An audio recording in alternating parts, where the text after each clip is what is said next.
ఉంటుంది. ఆల్ట్రాపల్లి వెలుగు పక్క జిల్లాలో కొంచెం దూరం పోద్ది. ఈ సిటీ బస్సులు సిటీల్లోనే, మెట్రో బస్సు సిటీ నుంచి లైక్ విజయవాడ నుంచి కంకిపాడు దాకానో ఉయ్యూరు దాకానో మెట్రో బస్సు ఉంటుంది. పల్లె వెలుగు అంటే విజయవాడ నుంచి అవనిగడ్డ దాకానో నాగాలంక దాకానో ఉంటుంది. ఆంధ్రపల్లి వెలుగు అంటే ఇంకొంచెం ముందుకు ఉంటుంది అంతే. ఈ ఎక్స్ప్రెస్ ఒక్కటి మాత్రమే ఒక జిల్లా నుంచి ఇంకొక జిల్లాకి, లైక్ విజయవాడ నుంచి విశాఖపట్నానికి. అవి ఎన్ని ఉన్నాయని 1600 బస్సులే. అవి ఎక్కేటటువంటిది, అవి అందుబాటులో ఉండటం ఎక్కేది తక్కువే. కాబట్టి అక్కడ రద్దీ ఇక్కడ ఉండకపోవచ్చు. అయితే గీతే సిటీ బస్సుల్లో సహజ సిద్ధంగా ఉండే రద్దీని రోజు తెల్లారుజామున జనాలందరూ ఎగబట్టం కానీ ఇవన్నీ ఉంటాయి కదా కామన్గా. ఉదయం 10 లోపు ఎగబడేది, సాయంత్రం 4 తర్వాత. పర్టికులర్గా దీనికోసం ఎగబడి వెళ్ళేటటువంటి వాళ్ళు అయితే గీతే పల్లెల నుంచి పట్టణాలకి ఇప్పుడే కాదు, మేబీ కొన్ని రోజులు పోయేటప్పటికి నేను చెప్పిన ఇట్లాంటి కాన్సెప్ట్లకి ఇష్టపడితే అప్పుడు పెరుగుతుంది.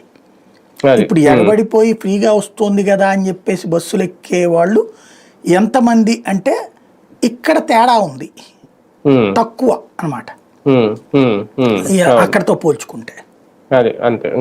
దానివల్ల పెద్ద రద్దీ ఉండకపోవచ్చు.